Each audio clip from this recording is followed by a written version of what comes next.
ফ্যাসিবাদ রুখতে ধানমন্ডি সহ দেশের বিভিন্ন স্থানে ভাঙচুর। আওয়ামী লীগ নেতাদের সম্পত্তিতে হামলা বন্ধের আহ্বান প্রধান উপদেষ্টার। উস্কানি দিয়ে দেশ অস্থিতিশীল করছে পলাতক আওয়ামী লীগ, অভিযোগ জামায়াতের। শেখ হাসিনার বিচার না হলে মুক্তি মিলবে না বলছে বিএনপি। অভিনেত্রী মেহের আফরোজ শাওন ও সোহানা সাবা আটকের পর থেকে ডিবি কার্যালয়ে চলছে টানা জিজ্ঞাসাবাদ।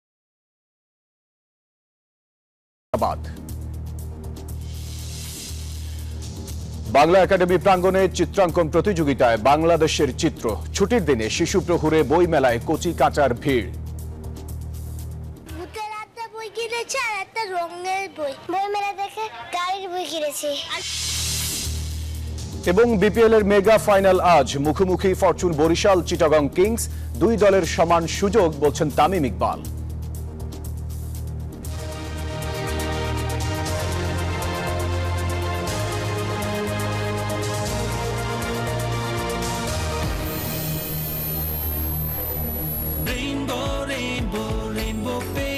Rainbow Paints, the color of joy. দর্শক স্বাগত নিউজ 24 সংবাদে। পুরো সংবাদে আপনাদের সাথে আছি আমি ফয়সাল মাহমুদ। দেখছিলেন সংবাদ শিরোনামগুলি। শব্দের আরেক নাম, একদম ইউনিক স্ট্রাকচারাল ডিজাইনের কসমিক ডো। এর ওয়াল থিকনেস ও রিপ থিকনেস বেশি থাকায় থেকে 50 বছরেরও বেশি। কসমিক ডো, নিশ্চিন্তে 50 বছর। এবারে পুরো খবর। ছাত্র জনতার ক্ষোভে তছনছ ধানমন্ডি 32-এর বঙ্গবন্ধুর বাড়িতে এখন উৎসুক মানুষের ঢল। শুক্রবারেও এখনও ভাঙা হচ্ছে ভবনটির বাকি অংশ, তবে এরই মধ্যে ঝুঁকিপূর্ণ অবস্থায় রয়েছে বাড়িটির অবশিষ্ট অংশ। তা উপেক্ষা করেই দলে দলে আসছেন দর্শনার্থীরা। জনতার ক্ষোভের চিহ্ন এখন ধানমন্ডি 32-এর বঙ্গবন্ধুর বাড়ি। শেখ হাসিনা ষড়যন্ত্রের জবাব দিতে গেল দুদিন এই বাড়িতে চলে ছাত্র জনতার ব্যানারে হামলা ভাঙচুর।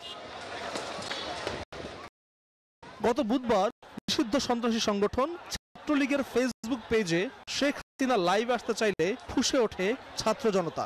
হাতুড়ি আর এক্সকেভেটর নিয়ে ভাঙতে শুরু করে এই বাড়িটি। সেই ধারাবাহিকতায় শুক্রবারও সকাল থেকেই ভাঙা হচ্ছে বাড়িটির অবশিষ্টাংশ। অনেকেই আবার পেশাদার রাজমিস্ত্রি ভাড়া করে এনে ভেঙে খুলে নিয়ে যাচ্ছে বাড়িটির বিভিন্ন অংশ।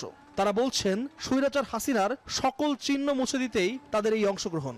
একটা বাড়ি ভাঙতে কি হাতে ব্যথা পাওয়া যায় না?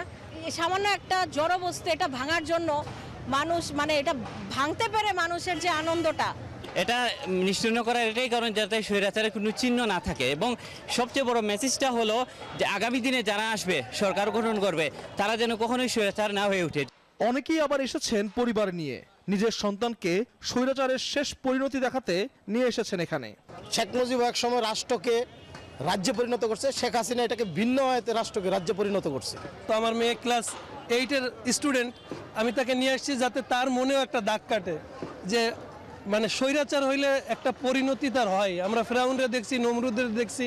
দর্শনার্থীদের অনেকেরই দাবি এটিকে ঘৃণার চিহ্ন হিসাবে উন্মুক্ত রাখার। আবার অনেকেই দাবি জানাচ্ছেন অনতিবিলম্বে 32 তলা বাড়ি করে জুলাই শহীদদের পরিবারকে পুনর্বাসিত করার। এখানে নিচতলায় টয়লেট করে উপরিভাগে আজকে যে 24-এর আন্দোলনের গণহত্যার শিকার হয়েছে, যে পরিবারগুলো দুর্ভোগের শিকার হয়েছে, ওই পরিবারগুলোর পুনর্বাসনের জন্য 32 তলা করে একটা অত্যাধুনিক আল্ট্রা মডার্ন একটা অবকাঠামো করে একটা বিল্ডিং তৈরি করো। ছাত্র জনতার হাতে বিধ্বস্ত ধানমন্ডি 32 বাড়িটি রয়েছে এখন ঝুঁকিপূর্ণ অবস্থায়। তবে এই ঝুঁকি উপেক্ষা করেই দলে দলে যোগ দিচ্ছেন সাধারণ মানুষ। তবে এখনই সরকারের পদক্ষেপ নেওয়া উচিত বলে মনে করছেন অনেকেই। আল মোহাম্মদুল খান, নিউজ 24, ঢাকা। এদিকে দেশের বিভিন্ন জেলায় বঙ্গবন্ধুর মুরাল, আওয়ামী লীগ অফিস ও নেতাকর্মীদের বাড়ি ভাঙচুর করেছে ছাত্র জনতা। কিশোরগঞ্জে গুড়িয়ে ও আগুন দেয়া হয়েছে সাবেক রাষ্ট্রপতি মোহাম্মদ আব্দুল হামিদের বাসভবনে। এছাড়া রাজশাহীতে সাবেক city mayor AHM Khairuzzaman Liton, নওগাঁয় সাবেক খাদ্যমন্ত্রী, দিনাজপুর ও নোয়াখালীতে আওয়ামী লীগ নেতাকর্মীদের বাড়িও ভাঙচুর করা হয়েছে।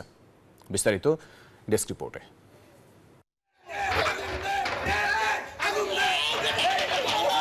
শেখ হাসিনার অনলাইনে বক্তব্যকে কেন্দ্র করে সারা দেশের বিভিন্ন স্থানে শেখ মুজিবের মুরাল, আওয়ামী লীগ অফিস ও নেতাকর্মীদের বাড়ি ভাঙচুর করেছে বিক্ষুব্ধ ছাত্র জনতা। আওয়ামী লীগের সভাপতি মণ্ডলীর সদস্য ও রাজশাহী সিটি কর্পোরেশনের সাবেক মেয়র এইচ.এম. খায়রুজ্জামান লিটনের বাড়ির একাংশ ভেঙে ফেলা হয়েছে। বৃহস্পতিবার রাত 11টার দিকে বুলডোজার দিয়ে বাড়িটি ভাঙা হয়। নওগাঁয় সাবেক খাদ্যমন্ত্রী ও জেলা আওয়ামী লীগের সাধারণ সম্পাদক সাধনচন্দ্র মজুমদারের বাড়ির সামনের অংশ বুলডোজার দিয়ে ভেঙে আগুন ধরিয়ে দেয় ছাত্র জনতা। দিনাজপুরের সাবেক হুইপ ইকবালুর রহিম ও সাবেক বিচারপতি এনায়েতুর রহিমের বাউন্ডারি এবং বাড়ির ওয়াল বৃহস্পতিবার দিবাগত রাতে দ্বিতীয় দফায় ভেঙে গুড়িয়ে দেয় ছাত্র জনতা। কিশোরগঞ্জে গুড়িয়ে দেয়া হলো সাবেক রাষ্ট্রপতি আব্দুল হামিদের বাসভবন। নোয়াখালীর হাতিয়ায় সাবেক এমপি মোহাম্মদ আলীর দুটি বাড়িতে ভাঙচুর ও আগুন দিয়েছে বিক্ষুব্ধরা। কুমিল্লা আদালত প্রাঙ্গণে মুজিবের মুরাল ভাঙচুর ও আইনজীবীদের রুমে তালা ঝুলিয়ে দিয়েছে বিক্ষুব্ধরা। কুমিল্লা মহানগর আওয়ামী লীগ অফিসকে পাবলিক টয়লেট করার ঘোষণা দেয় তারা। 5 ফেব্রুয়ারি থেকেই সারা দেশে ভাঙচুর ও অগ্নিসংযোগ অব্যাহত রয়েছে। Desk report, news 24। এই যে আমার ব্যাংক আরএফএল গ্যাস স্টোভ এর সায়েন্টিফিক নজল আর ব্রাশ বার্নার তাপকে সমানভাবে ছড়িয়ে খরচ বাঁচায় 25%। আরএফএল গ্যাস স্টোভ নিরাপদ ও গ্যাস সাশ্রয়ী। 304 ফুড গ্রেড স্টেইনলেস স্টিলে তৈরি, যা নিশ্চিত করে জংবিহীন সিঙ্কের আজীবন নিশ্চয়তা। আরএফএল কিচেন সিঙ্ক, স্বাস্থ্যকর কিচেনের চিরস্থায়ী সমাধান। দেশের আইনশৃঙ্খলা পরিস্থিতি স্বাভাবিক রাখতে শেখ হাসিনা সহ আওয়ামী লীগ নেতাদের সম্পত্তিতে হামলা না চালানোর আহ্বান জানিয়েছেন অন্তর্বর্তী সরকারের প্রধান উপদেষ্টা ডক্টর মোহাম্মদ ইউনূস। শুক্রবার প্রধান উপদেষ্টার প্রেস উইং থেকে পাঠানো বিবৃতিতে এ আহ্বান জানান ডক্টর ইউনূস। তিনি বলেন, শেখ হাসিনার পরিবারের সঙ্গে সম্পৃক্ত সম্পত্তি এবং ফ্যাসিবাদী আওয়ামী লীগের নেতাকর্মীদের বিরুদ্ধে আর কোনো হামলা হবে না তা নিশ্চিত করতে হবে। মানুষ দীর্ঘদিন ধরে শেখ হাসিনা সরকারের দ্বারা নির্যাতিত হয়ে আসছিল, তাই গেল দুদিনের হামলা মানুষের ক্ষোভেরই বহিঃপ্রকাশ। সরকার তাদের এই অনুভূতিকে বুঝতে পারছে।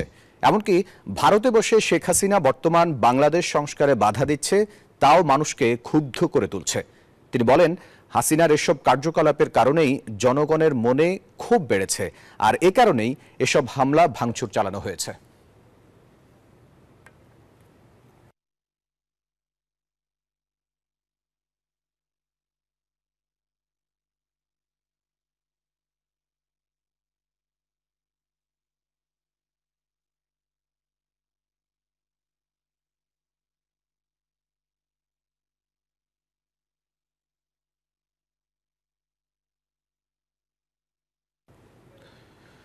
আওয়ামী লীগের দোসররা পালিয়ে গিয়েও দেশকে অস্থিতিশীল করার চেষ্টা করছে। দেশে কোনো অঘটন ঘটলে সেই দায় তাদেরই নিতে হবে, এমনটি মন্তব্য করেছেন জামায়াতে ইসলামীর আমির শফিকুর রহমান। শুক্রবার সকালে নারায়ণগঞ্জে ওসমানী পৌর স্টেডিয়ামে জেলা ও মহানগরী জামায়াতে ইসলামীর সমাবেশে এসব কথা বলেন তিনি। বলেন, অপকর্ম না ছাড়লে উই ওয়ান্ট জাস্টিস বলে যারা স্লোগান দিয়েছিল তারা আবারও মাঠে নামবে। তাদের সঙ্গে লড়াইয়ে নামতে চায় জামায়াত। দলটির প্রধান বলেন, ভুল করা যাবে না, গড়ে তুলতে হবে স্বপ্নের বাংলাদেশ।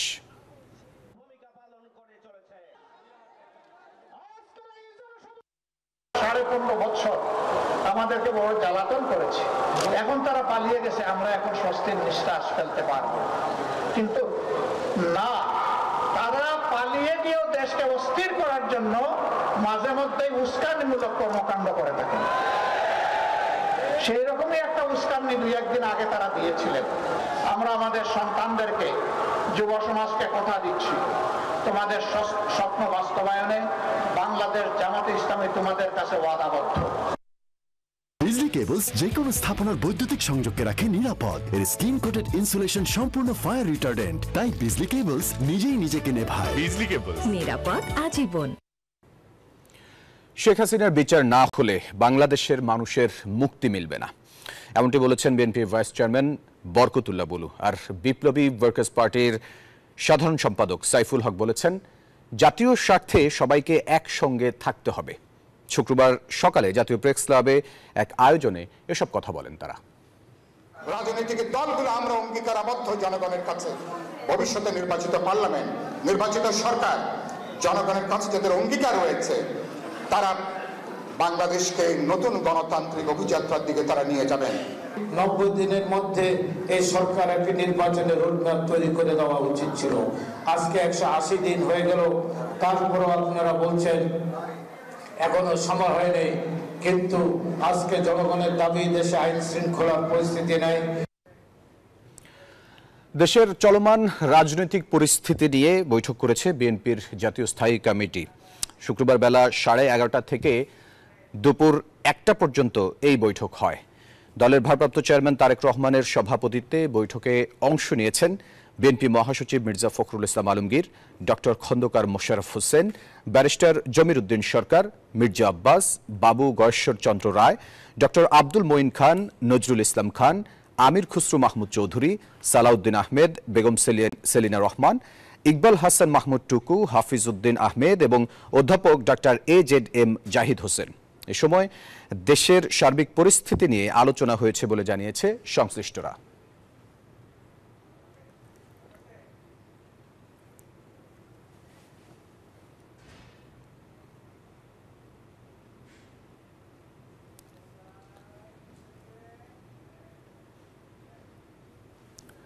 গণতন্ত্র পুনঃপ্রতিষ্ঠার জন্য নির্বাচনকে গুরুত্বপূর্ণ ধাপ হিসেবে দেখছেন অন্তর্বর্তী সরকারের প্রধান উপদেষ্টা ডক্টর মোহাম্মদ ইউনূস।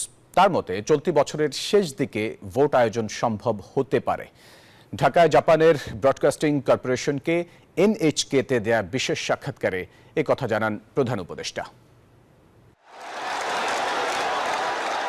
জুলাই আগস্টে ছাত্র জনতার গণভ্যুত্থানে পতন ঘটে ফ্যাসিস্ট শেখ হাসিনার নেতৃত্বাধীন আওয়ামী লীগ সরকারের। এরপর অন্তর্বর্তীকালীন সরকারের প্রধান হিসাবে দায়িত্ব নেন শান্তিতে নোবেলজয়ী ডক্টর মোহাম্মদ ইউনূস। এরই মধ্যে অন্তর্বর্তীকালীন সরকারের 6 মাস পূর্ণ হয়েছে। সম্প্রতি জাপানের ব্রডকাস্টিং কর্পোরেশন NHK-তে সাক্ষাৎকার দেন ডক্টর মোহাম্মদ ইউনূস। বলেন এবছরের ডিসেম্বরে ভোট অনুষ্ঠিত হতে পারে। When the election is held, the new government that will be elected through the election will have a very safe and sound basis to work with. প্রধান উপদেষ্টা বলেন তারা যখন দায়িত্ব নেন তখন অর্থনীতি, রাজনৈতিক ব্যবস্থা, বিচার ব্যবস্থা সহ সব ক্ষেত্রে বিপর্যস্ত ছিল দেশ। তারপরও 6 মাসে দেশ অনেক দূর এগিয়েছে। I think we have come a long way because it's a completely devastated society, devastated economy, devastated political system, judicial system, everything. বাংলাদেশের তরুণদের ভবিষ্যতে গুরুত্বপূর্ণ ভূমিকা রাখার বিষয়েও আশাবাদ ব্যক্ত করেন ডক্টর মোহাম্মদ ইউনূস। মাসুদা লাবনী, নিউজ 24, ঢাকা। সময় হলো একটা বিরতির, সাথেই থাকুন।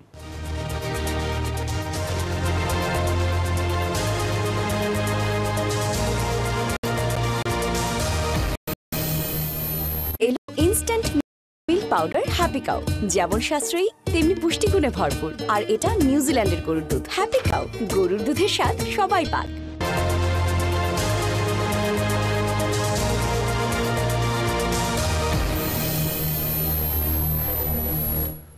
বিরতির পর আবার স্বাগত সংবাদে। অভিনেত্রী মেহের আফরোজ শাওন ও সোহানা সাবাকে রাষ্ট্রবিরোধী ষড়যন্ত্রের অভিযোগে গোয়েন্দা কার্যালয়ে এখনো জিজ্ঞাসাবাদ চলছে, এমনটি জানিয়েছেন ঢাকা মহানগর পুলিশের অতিরিক্ত কমিশনার রেজাউল করিম মল্লিক। বৃহস্পতিবার রাতে রাজধানীর ধানমন্ডি থেকে তাদের আটক করা হয়। ডিএমপির ডিবি প্রধান জানান, অভিনেত্রী শাওনের পর সোহানা সাবাও নজরদারিতে ছিলেন। সম্প্রতি তাদের রাজনৈতিক অবস্থান, সামাজিক যোগাযোগ মাধ্যমে স্ট্যাটাস ও মন্তব্য ঘিরে আলোচনা সমালোচনা তৈরি হয়। এছাড়াও ভারতে পলাতক শেখ হাসিনার ভার্চুয়াল মিটিংয়ে অংশ নেওয়ার অভিযোগ রয়েছে তাদের বিরুদ্ধে। কোনো মামলায় গ্রেপ্তার দেখিয়ে তাদের আদালতে তোলা হবে কিনা তা নিশ্চিত করেননি ডিবি প্রধান।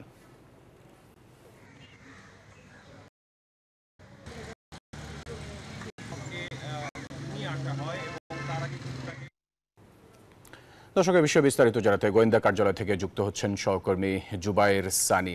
সানি, অভিনেত্রী মেহের আফরোজ শাওন ও সোহানা সাবাকে জিজ্ঞাসাবাদের জন্য বিষয়ে বিস্তারিত কি তথ্য আছে আপনার কাছে, আর তাদেরকে কোনো মামলায় আসলে গ্রেপ্তার দেখানো হবে কিনা একটু বিস্তারিত জানান আমাদেরকে।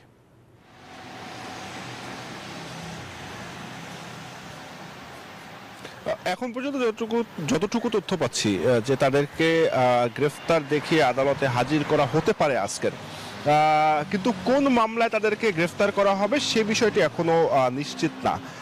তাদেরকে এখনো ডিবি কার্যালয়ে রাখা হয়েছে, সেখানে জিজ্ঞাসাবাদ করা হচ্ছে।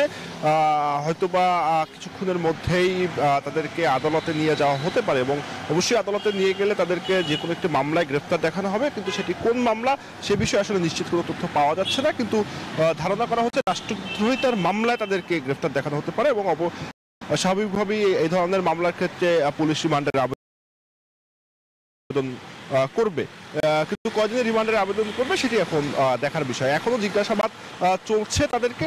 জানেন যে শাওনকে ধানমন্ডি থেকে সন্ধ্যায় গতকাল এবং সাবাকে রাতের দিকে গ্রেফতার করা হয় এবং তাদের বিরুদ্ধে যে অভিযোগটি বিশেষ করে আনা হয়েছে বা তাদের যে অভিযোগটি উঠেছে সেটি হচ্ছে আওয়ামী লীগের সঙ্গে মিলে রাষ্ট্রের বিরুদ্ধে ষড়যন্ত্র, দেশকে অস্থিতিশীল করার ষড়যন্ত্রের অভিযোগ তাদের আনা হয়েছে। বিষয়টি রাষ্ট্রদ্রোহিতার পর্যায়ে পড়ে, খুব সম্ভবত তাদেরকে সেই মামলায় গ্রেফতার দেখানো হবে এবং সেজন্য রিমান্ডের আবেদন করবে পুলিশ। তো এখন পর্যন্ত তাদেরকে ডিবি কার্যালয়ে রাখা হয়েছে, হয়তোবা কিছুক্ষণ পরে তাদেরকে আদালতে নিয়ে যাওয়া হতে পারে বলে গোয়েন্দা সূত্র আমাদেরকে জানিয়েছে। তো এই ছিল আমার কাছে ডিবি কার্যালয় থেকে সর্বশেষ। সানি, আপনাকে ধন্যবাদ।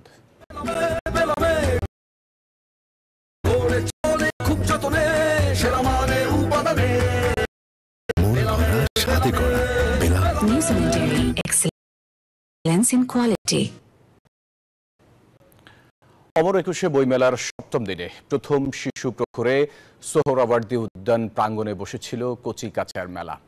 চিত্রাঙ্গন প্রতিযোগিতায় নিজেদের মতো করে ছবিও এঁকেছে তারা। শিশু চত্বরে ছোট্ট ছোট্ট হাতে বইয়ের পাতা উল্টানো আর তাদের বই সংগ্রহের ব্যস্ততাও ছিল চোখে পড়ার মতো।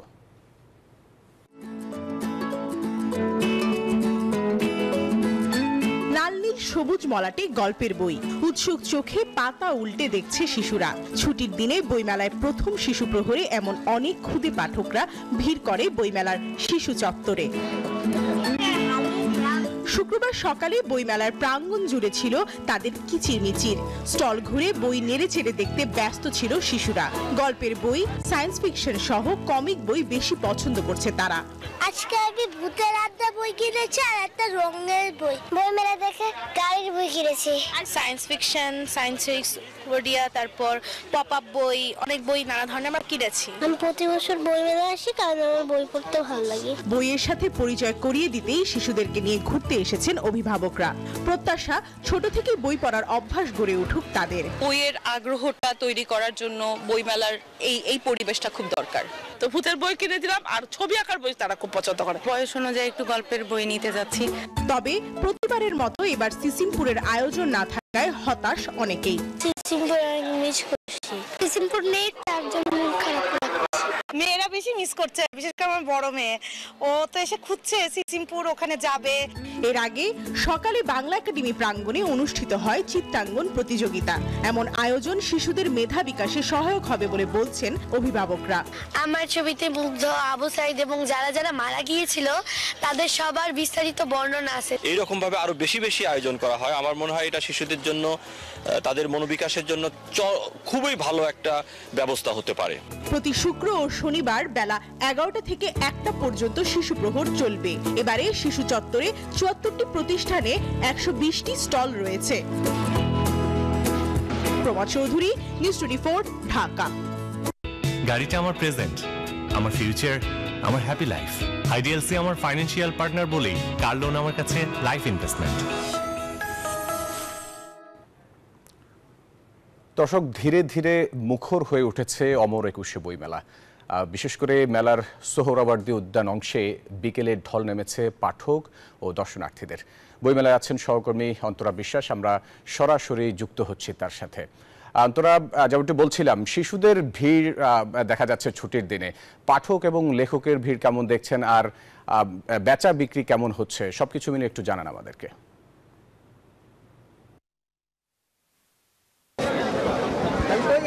আসলে আজ তো বইমেলার প্রথম শুক্রবার, তো সেই হিসেবে একেবারে উপচে পড়া ভিড় বলতে পারেন। সকাল থেকেই আমরা দেখতে পাচ্ছি অগণিত মানুষ এসেছে। সকাল 11টা থেকে দুপুর 1টা পর্যন্ত ছিল শিশু প্রহর, এবং সেই শিশু প্রহরে অগণিত শিশু আসলে এই মেলাতে এসেছে। এখানেই সিসিমপুরের যে চরিত্রগুলো ছিল তারা এসেছে, এবং আমরা দেখতে পেয়েছি শিশুরা বেশ উপভোগ করেছে। আর শুক্রবার বলে অনেকেরই ছুটির দিন, তাই অগণিত মানুষ এসেছে। আর এবার দেখা গেছে শুরুর থেকেই ভিড়টা ভালোই, অন্যবারের মতো নয়, তার চাইতে একটু বেশিই মনে হয়েছে। আর শুক্রবার হিসেবে আসলে অনেক অনেক মানুষ আসলে এই বইমেলায় পা রেখেছেন। আর যেহেতু মেট্রো তো যারা দূর দূরান্ত থেকে আসছেন, বিশেষ করে উত্তরা এবং মিরপুর থেকে, তাদের জন্য বইমেলায় আসাটা বেশ সহজ হয়ে গিয়েছে। খুব অল্প সময়ে কোনো ধরনের যানজট না পেরিয়ে মেট্রোতে করে চলে আসতে পারছেন তারা। আবার দেখা যাচ্ছে এই মেট্রোতে চড়েই তারা ফিরে যেতে পারছেন।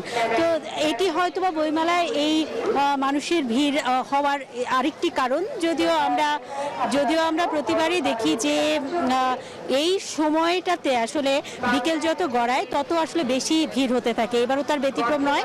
এই শুক্রবার বিকেলে সবচাইতে যে ভিড় সাধারণভাবে দেখি, আজকেও আসলে সেই চিত্রটি আমরা আসলে দেখতে পাচ্ছি। আর এরই মধ্যে 200-র উপরে নতুন বই এসেছে এই বইমেলায়, আরও বই আসবে। প্রতিবারই আমরা দেখি যে মোটামুটি 1000-300-এর মতো বই তো আসলে বইমেলাতে আসেই।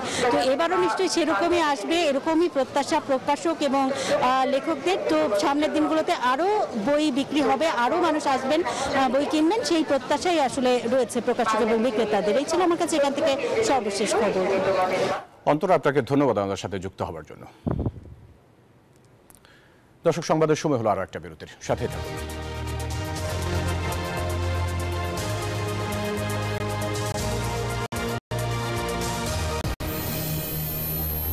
এলো instant milk powder happy cow, যেমন সাশ্রয়ী তেমনি পুষ্টিগুণে ভরপুর। আর এটা নিউজিল্যান্ডের গরুর দুধ। হ্যাপি কাউ, গরুর দুধের স্বাদ সবাই পাক।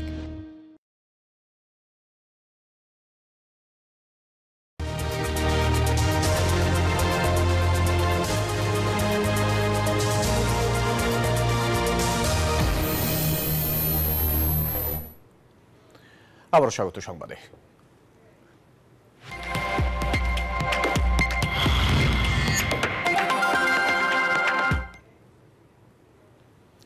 এখনো ঊর্ধ্বমুখী চালের বাজার, ক্রেতার নাভিশ্বাস যেন দূর হওয়ার নয়।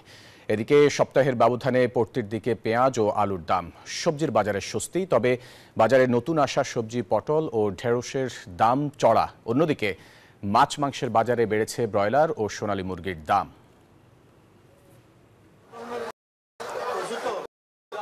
গত 1.5 মাস ধরে চালের বাজার চড়া, সপ্তাহ ব্যবধানেও এতে নড়চড় হয়নি। ধরন ভেদে প্রতি কেজি চালে 8 থেকে 12 টাকা পর্যন্ত বেড়েছে। অনেকে বলতেছে দুয়া তুলছি কি যে চাল দাম কমছে, কিছুই কমে না। আর ইন্ডিয়ান চাল আছে, কিছু কম আছে, 50 পয়সা কম আছে, কিন্তু এগুলা কোয়ালিটি ভালো। তো দাম দিয়ে চাল কিনে খাওয়া তাদের পক্ষে একটু কষ্ট, যে কারণে আবার ওই এমএস যেটা খোলা বাজারে ওইটাও তাদের জন্য আসলে সবাই আসলে পাচ্ছে না, যেটা আমরা নিত্য প্রয়োজনীয় দেখতেছি। এইটা আসলে সরকার আসলে এই একটু নজর দেওয়া উচিত। সবজির দাম অনেক কমে গেছে, কিন্তু আপনি যদি চালের কথা বলেন যে লাস্ট 2 মাসের মধ্যে চাল দাম বাড়তে বাড়তে এত স্টেজে চলে গেছে, যেটা এখন এই সপ্তাহে একটু কম হলো, এটা কিন্তু সবারই কন্ট্রোলের বাইরে। পড়তির দিকে পেঁয়াজ ও আলুর দাম, ক্রেতার সবচেয়ে স্বস্তির জায়গা এখন সবজির বাজার। শীতকালীন সবজির সরবরাহ বেশি থাকায় দাম অর্ধেকে নেমে এসেছে। তবে নতুন সবজি পটল বিক্রি হচ্ছে 200 থেকে 250 টাকা কেজিতে, ঢেঁড়স প্রতি কেজি 100 টাকা। অন্যান্য নিত্যপণ্যের দাম নাগালের বাইরে। 20 টাকা থেকে শুরু করে 50 টাকা পর্যন্ত বিভিন্ন সবজি। আর হলো যেটা হলো গরমের সবজি নতুন আসতেছে, এই সবজিটা একটু দাম বেশি। সবজিটা খুবই রিজনেবল এবং এটা ক্রেতা সাধারণ পাবলিকের জন্য সুবিধা। কিন্তু অন্য মাছ তরকারি কোনোটা এগুলা মাছ আপনার মাংস এগুলা কেনার বাইরে। মাছ মাংসের বাজারে বেড়েছে ব্রয়লার ও সোনালী মুরগির দাম। 1 কেজি ব্রয়লার মুরগি বিক্রি হচ্ছে 190 থেকে 200 টাকায়। সপ্তাহের ব্যবধানে প্রতি কেজিতে 10 টাকা বেড়েছে।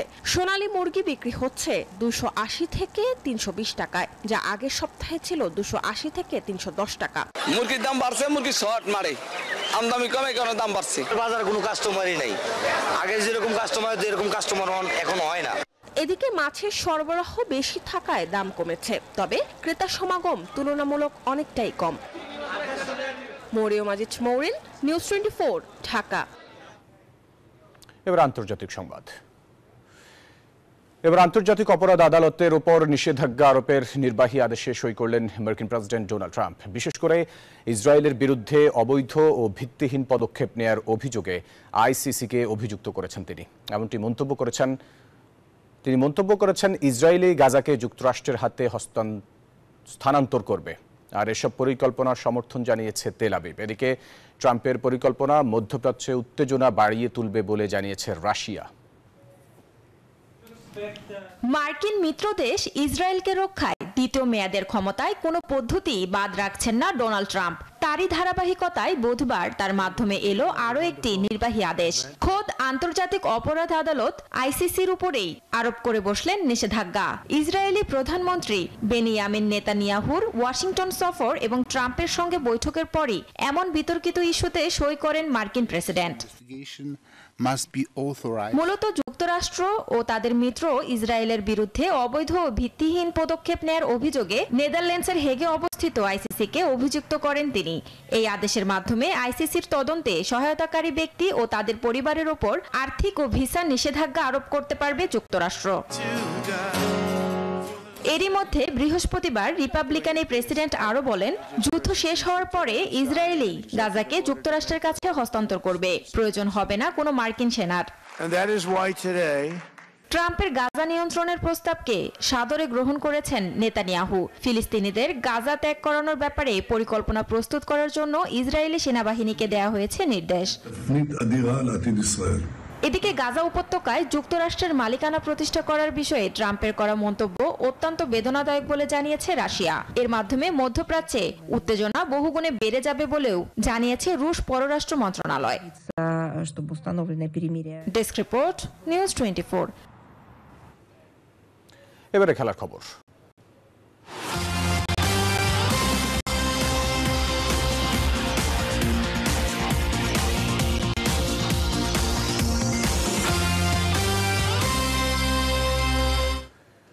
ফরচুন বরিশালের দ্বিতীয় নাকি চিটাগং কিংসের প্রথম, এমন সমীকরণ নিয়ে বিপিএল এর মেগা ফাইনালে আজ মুখোমুখি হচ্ছে দু দল।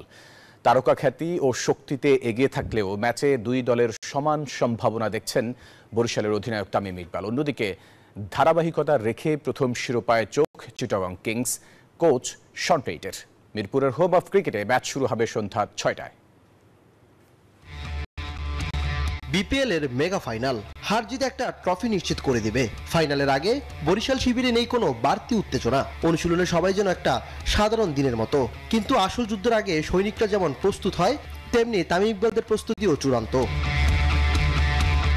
তারকা খ্যাতি ও শক্তিতে ফরচুন বরিশাল এগিয়ে থাকলেও ম্যাচে দুই দলের সম্ভাবনা সমান বলেই মনে করছেন বরিশালের অধিনায়ক Tamim Iqbal. We should not do anything different just because tomorrow is the final. We should be as calm as possible. যে জিনিসটা আমরা 13-14টা ম্যাচে করেছি, যেভাবে আমরা বিহেভ করেছি বা যেভাবে আমরা মিটিং করেছি, I don't think we need to do anything different. We need to treat the final just another game of cricket. অন্যদিকে শক্তি সামর্থ্য কিছুটা পিছিয়ে থাকলেও চিটাগং কিংসের আত্মবিশ্বাস তুঙ্গে। হাতে মাত্র একদিনের বিশ্রাম, তারপরও সেরাটা দিতে চায় মাঠে। তাদের সামনে ইতিহাস গড়ার হাতছানি। আমি আত্মবিশ্বাসী লড়াইটা 50-50 হবে। বরিশাল শক্তিশালী দল, তবে আমরা চাইবো মোমেন্টাম ধরে খেলতে। লিগ পর্ব ও কোয়ালিফায়ারে মিলিয়ে 3 দেখায় 2বার জিতেছে ফরচুন বরিশাল, একবার চিটাগং। তবে পরিসংখ্যান নয়, শিরোপার জন্য লড়বে দুই দলই। অপেক্ষা এক রোমাঞ্চকর ফাইনালের। ইমরান হোসেন, নিউজ 24, ঢাকা। দর্শক, ছিল নিউজ 24 সংবাদে। আরো সংবাদ ও বিশ্লেষণ জানতে ভিজিট করুন news24bd.tv-তে। এতক্ষণ সাথে থাকার জন্য ধন্যবাদ সবাইকে।